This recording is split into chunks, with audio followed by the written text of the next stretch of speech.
Ahojte, vítajte pri mojom najnovšom videu. Asi ako každá z nás žien mám aj ja niekedy ten problém, že stojím dlhé minúty pred skriňou a síce v nej mám oblečenie asi aj pre 4 plnohodnotné šatníky, ale aj tak si nemám čo obliecť. Väčšinou sa mi to nedieje pri nejakých každodenných príležitostiach, skôr ide o také tie viac unikátne, nejaké stretnutia alebo nejaké spoločenské udalosti. Popravde som celkom dlho vo svojom živote uvažovala nad tým, ako tieto situácie eliminovať.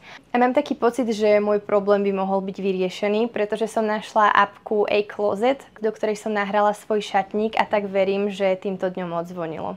Túto aplikáciu som už použila vo videu, kde mi umelá inteligencia vyberala outfity na festival a v tomto videu mi bude umelá inteligencia vyberať outfity na také viac každodenné nosenie. Nakoniec som vybrala 4 outfity z tých, ktoré mi umelá inteligencia ponúkala. V niektorých prípadoch ide aj o kombinácie, ktoré by mi asi úplne nenapadli dať dokopy, ale tým možnostiam som otvorená. A tak som namiesto asi 15 až 20 minút, ktoré by som za normálnych okolností strávila pred skriňou vyhadzovaním vecí z nej, strávila hľadaním toho správneho outfitu. S tým, že takto nejako vyzerá malý náhľad toho, ako tie moje minúty vyzerali. Umelá inteligencia v tejto aplikácii ešte stále úplne nerozumie, že niektoré vzory sa k sebe až tak nehodia a že by v niektorých kombináciách lepšie vyznel nejaký jednoduchší kúsok. Taktiež som asi aj ja spravila pár chýb pri zoraďovaní oblečenia, pretože medzi tými každodennými kúskami sa očividne nachádzajú aj kúsky, ktoré by som si do tých každodenných lookov asi úplne neobliekla ani ja. No a takto nakoniec vyzerajú 4 outfity, ktoré som si zvolila. Doplnky a topánky k nim už budem vyberať ja a môžeme sa ísť na tieto 4 looky pozrieť. Halo, tu je ešte Miška z budúcnosti. Chcela by som dať ešte také 2 disclaimery. Áno, vonku tak prší, že nám cez stenu presakuje voda a tak je možné, že to v niekoľkých záberoch uvidíte. A tiež si ku každému outfitu, kam by sa hodili silonky, domyslíte, že tam sú.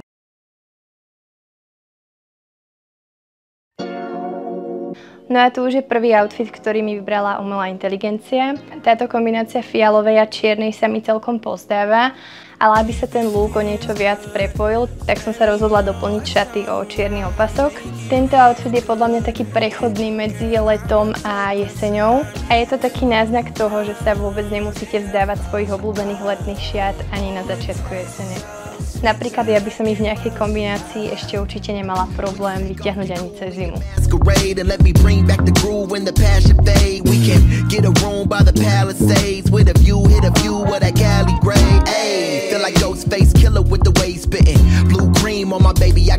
Toto je druhý outfit, ktorý mi vybrala umelá inteligencia. Popravde takýto all black everything outfit by som už asi nenakombinovala, pretože v poslednej dobe sa mi viac páči šedá ako čierna a teda čierne oblečenie stále nosím, ale už nie v tej kombinácii, že čierna s čiernou. Čo ma zaujalo je to vrstvenie, pretože tento šifónový kardigán by mi nikdy nenapadlo nosiť v takejto kombinácii a za mňa to vyzerá celkom zaujímavo. Aj tú sukňu som sa snažila obliecť trochu inak. Tie gombiky sú za normálnych okolností na stred, ale myslím si, že takto nabok to vyzerá tiež fajn a celkom sa mi páči aj ten moment odhalenej nohy. Aby som ho predĺžila, rozhodla som sa vybrať takéto extravagantné reťazkové čižmy a obuť si do nich nadkolienky, z ktorých som spravila podkolienky.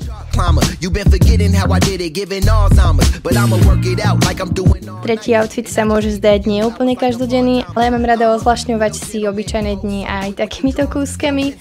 Keby som sa chystala niekam von, tak by som ponožky vymenila za také tie rybárske silonky, pretože v kombinácii s nejakými dlhými nohavicami a sukňami, ktoré majú nejaké časti odhalené, to tam rada pridávam. Za mňa je to také celkom funky, ale zároveň nie úplne prekombinované a myslím si, že aj túto kombináciu si uložím na časy, keď nebudem vedieť, čo si mám na seba obliecť. Toto je posledný outfit, ktorý vyberala umelá inteligencia. Najprv by som chcela upriamiť pozornosť na bundu, ktorú som sa rozhodla kropnúť, pretože takto podľa mňa vyzerá oveľa lepšie. Opäť ide o takú tmavšiu kombináciu farieb, ale už tu vidím aj veľa šedej, takže som s tým celkom spokojná.